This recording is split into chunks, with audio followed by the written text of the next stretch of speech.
تبارك الذي نزل الفرقان على عبده ليكون للعالمين نذيرا۔ اچھا بھائی، یہ ہماری مجلس کا یہ آخری سوال ہے۔ کسی بھائی نے بنگلور سے سوال کیا، سوال کرنے والے مفتی خورشید صاحب ہیں۔ سوال یہ ہے کہ مفتی صاحب 2024 عید الاضحیٰ کی نماز میں ایک اہم مسئلہ درپیش ہوا۔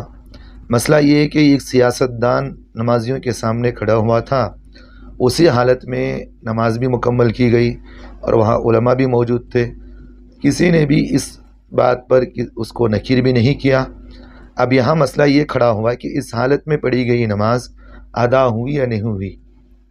برائے مہربانی تھوڑا تفصیل سے جواب دے، عین نوازش ہوگی۔ سوال کرنے والے مفتی خورشید صاحب بنگلور۔ جی مفتی صاحب، میں بھی بنگلور ہی کا ہوں اور اس مسئلے سے میں اچھی طرح سے واقف بھی ہوا ہوں، مسئلہ مجھے معلوم بھی ہے یہ کہاں ہوا ہے۔ تو بہرحال مسئلہ پہلے ذہن میں رکھیے کہ بھئی ان لوگوں کی نماز ہوئی یا نہیں ہوئی، بعد میں ہم لوگ دوسری بات کرتے ہیں۔ یہ دوسری بات کا مطلب یہ ہے کہ آج کل جو موجودہ حالات کے اندر یہ سیاستدانوں کو بلانا عیدگاہوں کے اندر یہ کس طرح ہے، یہ میں آگے بتاؤں گا۔ پہلے بات ذہن میں رکھیے، دیکھیے جو تصویر آپ نے مجھے دکھا کر آپ نے مجھے پوچھا ہے، اس صورت کے اندر تو نماز مکمل ہو گئی، کوئی پریشان ہونے کی بات نہیں، نماز ہو گئی۔ اب رہی بات، دوسری بات تو یہ ہے کہ بھئی نماز کی حالت میں اگر کوئی آدمی نماز پڑھ رہا ہو، اب اس حالت میں رکعت باندھنے کے لیے کھڑا ہوا، سامنے دیکھا کہ ایک آدمی کھڑا ہوا ہے جو اس کی طرف چہرہ کرے ہوئے، اور ایک آدمی میرے سامنے بیٹھا ہوا ہے، یعنی تو میرے سامنے کوئی آدمی لیٹا ہوا ہے۔ اس کے بیٹھنے، لیٹنے اور کھڑے ہونے کی وجہ سے میری نماز کے اندر خلل واقع ہو سکتی ہے۔ تو یہاں علماء نے مسئلہ لکھا ہے کہ اس حالت میں نماز پڑھنا مکروہ تحریمی ہے۔ اب اس حالت میں آپ نماز نہیں پڑھ سکتے، یعنی تو آپ کنارہ کشی ہو جائے، وہاں جا کر رکعت بن کے آپ نماز پڑھیں، یعنی تو آپ دوسری جگہ کہیں انتظام کریں۔ تو بہرحال آپ اس کی وہاں نہیں کر سکتے۔ کیوں نہیں کر سکتے کہ بھی آپ رکعت بن کے نماز پڑھیں گے تو پھر آپ کی نماز میں خلل واقع ہوگا۔ ایک بات، اگر آپ کو خلل واقع ہونے کا کوئی اندیشہ نہیں تو پھر آپ پڑھ سکتے ہیں، لیکن بہرحال پھر بھی یہی ہے کہ وہاں اعتراض کیا جائے گا، وہاں نماز نہ پڑھے۔ تو یہاں تک ہو گیا مفتی صاحب آپ کا مسئلہ۔ اور دوسری بات یہ ہے کہ بھئی آج کل عیدگاہوں کے اندر، خصوصاً ہمارے بنگلور کے اندر میں دیکھتا ہوں، عید الاضحیٰ کی نماز ہو یا عید الفطر کی نماز ہو، سیاستدانوں کو بلا لیا جاتا ہے اور سیاستدان آ کر اپنی خوشی کا وہاں اظہار بھی کرتے ہیں۔ وہاں ایک بات یہ پیش کی جاتی ہے کہ ہم لوگ عید کے موقع پر عید کی خوشیاں دینے آ رہے ہیں۔ اب یہاں مسئلہ یہ کھڑا ہوتا ہے کہ بھئی عید کی خوشی اگر دینا ہی چاہتے ہیں آپ تو پھر اور طریقے بھی ہیں، آپ دے سکتے ہیں۔ اب جیسا کہ یوٹیوب پر اب سوشل میڈیا کے ذریعے سے اب سارے علاقے والوں کو دے کوئی بات نہیں۔ اب وہاں بلا کر کے کہاں دینے کی کیا ضرورت تھی؟ اس لیے وہاں دینا مقصد یہ ہے کہ بھئی ہم اس پارٹی کے آدمی ہیں، اس لیے ہم یہاں بلائے ہیں۔ اب ایک بات یہاں نوٹ رکھے، ان سیاستدانوں سے میں یہ بات کہتا ہوں، جو لوگ ان سیاستدانوں کی چاپلوسی کرنے والے اور ان کی چپل چاٹنے والوں سے میں بات کہہ رہا ہوں، جو لوگ ان کی چپلیں چاٹنے والے ہیں، چاہے وہ وہاں کی کمیٹی کے لوگ ہوں، عیدگاہوں کی کمیٹی کے لوگ ہوں، یا محلے کی کمیٹی کے لوگ ہوں، یا مسجد کی کمیٹی کے لوگ ہیں، یہ لوگ جو ان کی چپلیں، ان کی چاپلوسی کرتے ہیں، ان کی چپلیں چاٹنے والے ہیں۔ میں جملہ بڑا سخت کہہ رہا ہوں، اس لیے کہ یہ مجھے دیکھے بڑا افسوس ہو رہا ہے، کوئی علماء اس بات پر آواز نہیں اٹھا رہے، اس لیے میں بڑی جرات مندی کے ساتھ بڑے اس سے میں بات کہہ رہا ہوں۔ اگر ان کو اس بات پر اگر دینا ہی ہے تو سوشل میڈیا کے ذریعے سے آپ دے لیں، عید کی خوشی کوئی آپ کو روکنے ٹوکنے والا نہیں، وہیں عیدگاہ کو بلا کر دینے کی کیا ضرورت تھے؟ آج یہ پارٹی جیتی تو اس پارٹی والا نے آیا، کل دوسری پارٹی جیتی تو پھر دوسری پارٹی والا آگا، پھر وہ کھڑ کر کے وہاں عید کی مبارکبادیاں دے گا۔ یہ سیاست کی جگہ نہیں ہے، یہ کسی کی باپ کی جاگیر نہیں ہے کہ یہاں کھڑے ہو کر عیدگاہوں کے اندر کھڑے ہو کر تم سیاستدانوں کو بلاؤ۔ جس کو پیشاب کرنے کا طریقہ معلوم نہیں، اس آدمی کو بلا کر تم سیاستدانوں کو عیدگاہ کے اندر تم کھڑاتے ہو، شرم نہیں آتی ممبر رسول کے پاس کھڑاتے ہوئے؟ اب یہاں ایک سوال یہ پیدا ہوتا ہے، کئی لوگ کہتے ہیں کہ حضرت دین حکمت سے پہلا ہے، اس لیے ہم حکمت سے یہاں سمجھانا چاہتے ہیں۔ بھئی اگر آپ ان کو نماز کا طریقہ بتانا چاہ رہے ہیں، دین کی بات ان کو سمجھانا چاہ رہے ہیں، تو الگ طریقے سے آپ کھڑا کر لیں، ان کو کنارہ کشی کھڑا کر لیں، آپ کہیں کنارے میں کھڑا کر لیں، نماز کا طریقہ وہاں بھی دیکھ سکتے ہیں بیٹھ کر کے، وہاں بھی ان کو آپ دین کی دعوت دے سکتے ہیں۔ کیا ضرورت ہے کہ ممبر رسول کے سامنے کھڑا کر کے اس آدمی کو کھڑا ہے، اب وہاں بیٹھا ہوا ہے، وہ کھڑا ہے، اب آپ جو ہے اس کھڑے ہوئے آدمی کے سامنے نماز پڑھ رہے ہیں؟ جتنے لوگ اس پہلی صف کے اندر کھڑے ہوئے تھے دل پر ہاتھ رکھ کر مجھے بتا سکتا ہے کہ کوئی آدمی خشوع خضوع کے ساتھ نماز پڑھا وہاں پر؟ نہیں پڑھا ہو سکتا. ہر آدمی یہی سوچتا ہوگا کہ ہاں ایم ایل اے صاحب کھڑے ہیں، وہاں کونسلر صاحب کھڑے ہیں، وہ مجھے دیکھ رہے ہیں تو اس لیے مجھے خوش ہوگی، وہ مجھے خوشی ہو رہی ہے، مجھے دیکھ رہے ہیں. بھئی اللہ دیکھ رہے ہیں ہمیں احساس نہیں ہے. حدیث کے اندر اللہ کے رسول صلی اللہ علیہ وسلم نے، بخاری کی پہلی روایت ہے، اللہ کے رسول صلی اللہ علیہ وسلم نے فرمایا عبادت ایسے کرو کہ اللہ تمہیں دیکھ رہا ہو، یا کم از کم یہ محسوس کرو کہ تم اللہ کو دیکھ رہے ہو. تم اللہ کو دیکھ رہے ہیں تو اللہ تمہیں دیکھ رہا ہے، یہ تو کم از کم احساس پیدا کرو. آج لوگوں کی چاپلوسیاں کرتے ہوئے آج لوگ ان لوگوں کو سامنے کھڑا کر کے نماز پڑھوا رہے ہیں. کیا ضرورت تھی تمہیں کھڑانے کی؟ اپنی چاپلوسی کے لیے تم دوسرا طریقہ استعمال کرو. میں آج سیاست دانوں سے بھی یہ بات میں کہتا ہوں، میں سچ کہہ رہا ہوں کہ سیاست دان اپنے دین ہمیشہ روزانہ سیاست دان اپنے ایمان کی تجدید کرے، روزانہ تجدید کرے اپنے ایمان کی، کیونکہ سیاست دانوں کا ایمان باقی نہیں رہتا. اکا دکا کوئی ہوگا، 100 میں سے 98% میں یہ بات میں کہہ سکتا ہوں، 2% چھوڑ کر کے 98% اکثر سیاست دانوں کا ایمان باقی نہیں ہے. اب دیکھیں کئی ہمارے بنگلور کے ایسے سیاست دان مسلمان ہیں، مندروں کے پاس کھڑے نہیں ہیں، جا کر مندروں کے سامنے ہاتھ نہیں جوڑ رہے ہیں، وہاں جا کر کے لوگوں کے سامنے جو ہندوؤں کے خداؤں کے نعرے نہیں لگا رہے ہیں. ان کا ایمان باقی رہا. علماء نے مسئلہ لکھا ہے، اگر کوئی آدمی مندر کے سامنے کھڑے ہو کر ہاتھ باندھ کر اس کا اکرام کی تعظیم کرتا ہو، وہ آدمی ایمان سے نکل جاتا ہے. ہم ظاہر کے فیصلہ کرنے والے، دل تو اللہ جاننے والا ہے. تمہارے دلوں میں کیا اللہ جاننے والا ہے، لیکن ہم تو ظاہر کو تو دیکھ کر فیصلہ کرنے والے. ظاہر تو یہی بتاتا ہے کہ تمہارا ایمان نکل چکا ہے. اس لیے میں کہتا ہوں کہ سیاست دانوں کو روزانہ صبح اٹھو، شام کو اٹھو، صبح میں ایک مرتبہ، شام میں مرتبہ تجدید ایمان بھی کرو اور تجدید نکاح بھی کرو. تم لوگ اپنے نکاح کو بھی دہراؤ، کیونکہ تم اپنے نکاح کو بھی، اپنے ایمان کو بیچ دیا تو تمہارا نکاح کہاں سے باقی رہے گا. تو کئی سیاستدان ایسے علماء کو میں جانتا ہوں جنہوں نے آواز اٹھانے کی وجہ سے ان سیاستدانوں نے ان علماء کو کھڑے چوراہے پر ان علماء کو انہوں نے قتل کیا ہے، خالی سیاستدانوں کے اوپر آواز اٹھانے کی وجہ سے. ان کی حرکتیں کھولنے کی وجہ سے، پبلک کے سامنے، لوگوں کے سامنے ان کی حرکتیں کھولنے کی وجہ سے ان لوگوں کو انہوں نے قتل بھی تک کیا ہے. اب بولنے کا موقع نہیں دیتے. ایک بات ذہن میں رکھنا، سرکار دو عالم صلی اللہ علیہ وسلم کی حدیث سنن ابو داؤد کی ہے. اللہ کے رسول صلی اللہ علیہ وسلم نے فرمایا جو آدمی ان سیاستدانوں میں ظالم سیاستدان اور اعتدال انصاف نہ کرنے والا، اور جو سیاستدان اپنے ایمان کو بیچ چکا ہو، اس سیاستدان کے غلط حرکتوں کو کہتے ہوئے اگر اسے مار بھی دیا جائے وہ شہید ہے. انہیں اس سے بڑی فضیلت کیا ہونا ہمیں؟ اگر مار بھی دیا جائے تو شہید کا مرتبہ ہے. تو تم علماء کو انگلیاں اٹھاتے ہو، کہتے ہو کہ اگر ہمیں کہے تو تمہیں مار دیں گے، یہ شہید ہیں. اور ایک بات ذہن میں رکھنا، قیامت میں تمہیں بھی اٹھنا ہے، ہمیں بھی اٹھنا ہے. قیامت میں اٹھنے کے بعد اب اللہ کے سامنے تمہیں بھی کھڑا ہونا ہے، ہمیں بھی کھڑا ہونا ہے. اور مظلوم کے ساتھ اللہ کھڑا ہوتا ہے اور اللہ کے رسول صلی اللہ علیہ وسلم کھڑے ہوتے ہیں. اب مظلوم کے ساتھ اللہ اس کے رسول کھڑے ہو تو تمہارے ظالموں کے ساتھ کون کھڑا مجھے بتاؤ؟ اس کا حق تم دو گے قیامت میں؟ حق بولنے والوں کو روکو مت، حق بولنے والوں کو حق بات کہنے دو. اور تمہیں جو دنیا کے اندر جب تک حق بولنے والے ہیں تو تمہاری زندگیاں بھی باقی ہیں، دنیا کا نظام بھی باقی ہے. اگر یہ حق بولنے والے بھی چلے گئے، چاپلوسیاں کرتے تو دنیا کا نظام درہم برہم ہو جائے گا.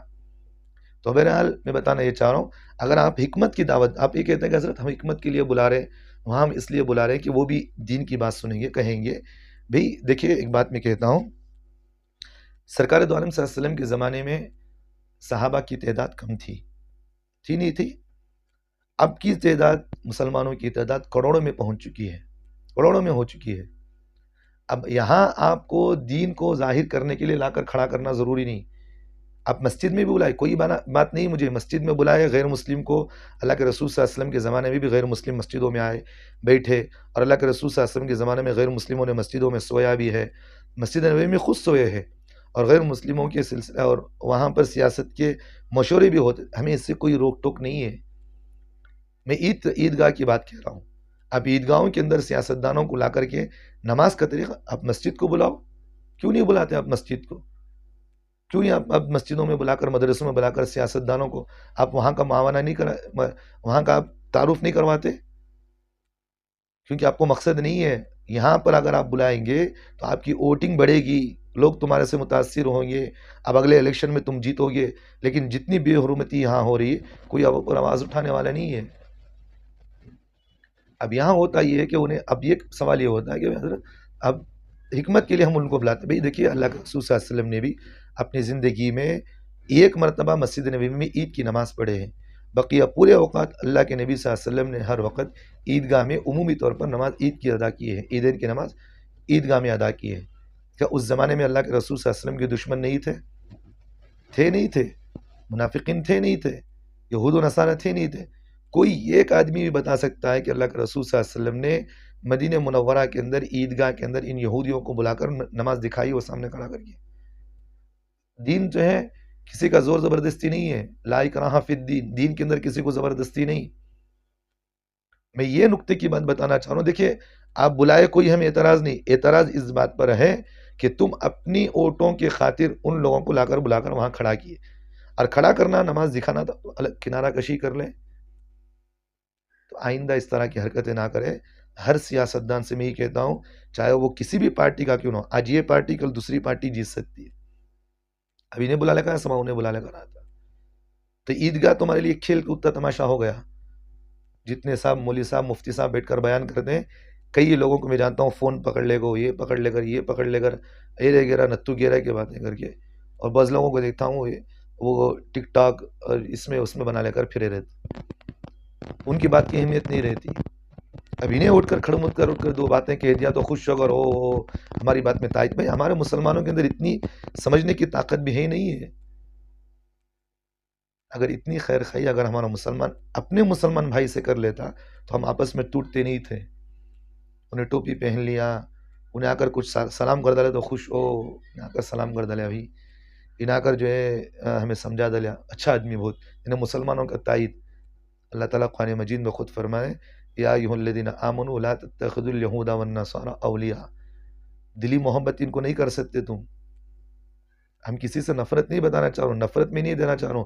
مجھے صرف اس لیے مجھے آپ کے پر اتنا مجھے افسوس ہو رہا ہے، ایک مسلمان رہتے ہوئے غیر مسلم کو لا کر کھڑا کیا. آپ نماز کی الگ بتائیے، حکمت ہے دین کی دعوت دینا، حکمت ہے آپ الگ طریقے سے دعوت دیں. ہمیں کوئی بات نہیں. اپنی شان جتانے کے لیے، اپنی واہ بتانے کے لیے لوگوں کی نمازوں کو خراب کرنے کی کوششیں نہ کریں. آپ گئے ہم بھی ڈوبے سنم تمہیں بھی لے ڈوبیں گے، اس طرح کا معاملہ نہ کریں. میں تو ڈوبا ہوں، میں بھی تم بھی ڈوبیں گے. میں تو خود برباد، میری اولاد برباد، سب نسلیں برباد ہیں، میں دوسروں کو بھی لے کر ڈوبتا ہوں. اس طرح کا مزاج نہ بنا. تو ہمارے مسلمان کمیٹی والوں سے بھی بات کہتا ہوں، محلے والوں کی، جو بھی جہاں کی کمیٹی ہو، تو ان لوگوں سے بھی بات کہتا ہوں کہ دین کی حفاظت کرے، دین کی حفاظت کرے، دین کی سربلندی کو، دین کو عزت کے ساتھ باقی رکھے. دین عزتوں کے ساتھ، عمل بھی عزت کے ساتھ کرے، اور دین کی عزت بھی شہرت کے ساتھ کرے. بات سمجھ میں آ رہی؟ یہ نہیں کہ آپ ہر ایک آدمی عید کے دن بلا لیا، وہ اپنی پارٹی کے بلا لیا. بعض عیدگاہوں کے بارے میں معلوم ہوا 3-4 پارٹی والے جڑ گیا کر کے.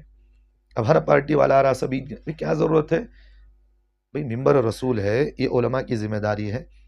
علماء بیٹھے آپ کو مبارکباد دے دی، ہو گئی بات. اب لوگوں کو خوش کرنے کے لیے کیا ضرورت ہے ان لوگوں کو بلا کر لائیں آپ؟ اس طرح کی حرکتیں نہ کریں. اللہ ان لوگوں کو ہدایت دے.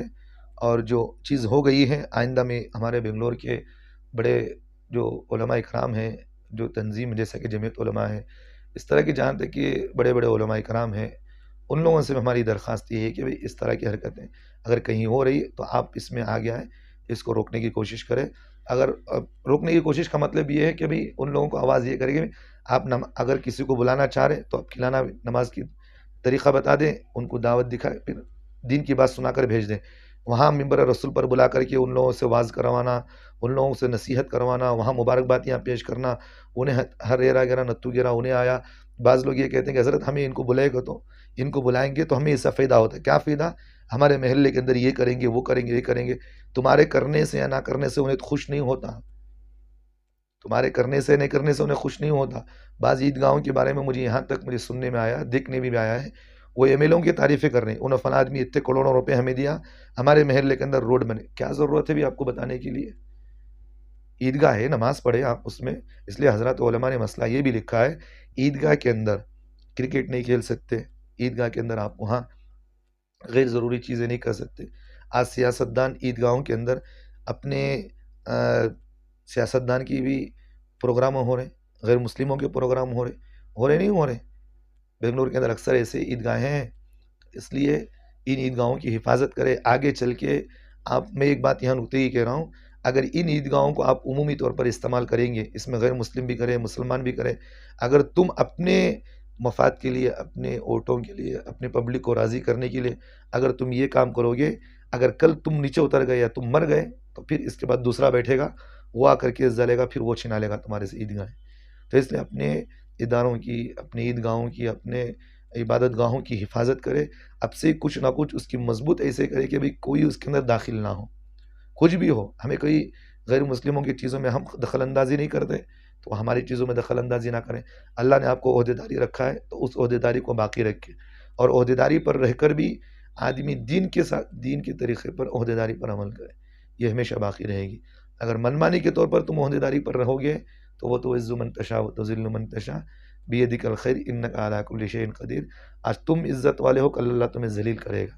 اللہ کی ذات ہے کہ کسی انسان کو عزت دیتا ہے تو ذلت بھی دینا اللہ جانتے ہیں. وہ عہدیداری پر اللہ عزت دے رہے ہیں تو وہاں اللہ ذلت بھی دیں گے. فرعون کو اللہ نے عہدیداری پر رکھ کر ذلیل کیا، فرعون کو، نمرود کو اللہ نے ذلیل کیا، ابو جہل کو اللہ نے عہدیداری پر رکھ کر ذلت کیا، تو تمہیں بھی کر سکتا ہے. تو اس طرح کی حرکتیں نہ کریں. تو بہرحال ایک میری جو کچھ بھی تو میرے سامنے جو باتیں آئی تو میں نے اس باتوں کو پیش بتایا ہے. تو بہرحال یہ جو نماز بہرحال ہو گئی ہے، آئندہ ان چیزوں سے احتیاط کرے. اور علماء کرام کی ذمہ داری ہے کہ بھئی ان سب چیزوں کو پہلے ہی لوگوں کے سامنے بات کو اجاگر کریں، لوگوں کو سمجھائیں. بھئی اس طرح کے مسائل اگر ہوں تو پھر ختم کرے. اور ہر محلے والوں کی، علماء کی ذمہ داری ہے کہ وہ اپنے اپنے محلے کے اندر اگر اس طرح کی حرکتیں ہوتی ہوں تو ان کو فوراً بتائیں کہ بھئی سیاستدانوں کو عیدگاہوں کی زینت نہ بنائیں، عبادت کی زینت بنائیں. یہاں عبادت مقصد ہے، یا سیاستدانوں کو بلانا مقصد نہیں ہے. حکمت ہے تو حکمت کے طریقے کچھ الگ ہیں. یہاں تمہارے مفاد کے لیے حکمت نہ بتائے. حکمت الگ چیز ہوتی ہے، اپنے مفاد کے لیے حکمت کو نہ بتائے. ہم ان لوگوں کی چال بازیوں کو اچھی طریقے سے جانتے ہیں. اور علماء انبیاء کے وارث ہوتے ہیں. جس طرح اللہ علماء انبیاء کو سمجھ دیتے ہیں، جیسا ان کو فہم دیتے ہیں، تو کم از کم انبیاء کے وارثین کو اللہ تعالیٰ وہی کم سے کم اتنی تو نبیوں کی اس میں تو کم سے کم تھوڑی نہ تھوڑی اللہ ہمیں سمجھ زیادہ دیتے ہم عوام کے مقابل میں. تو اس لیے وہ اپنے مفاد کے لیے دھوکہ دہی نہ کرے، لوگوں کو اپنے مفاد کے لیے استعمال نہ کرے. اللہ ہم تمام کو عمل کی توفیق دے. وقولوا قولی ھذا واستغفر اللہ لی ولکم وآخر دعوانا الحمد للہ رب العالمین.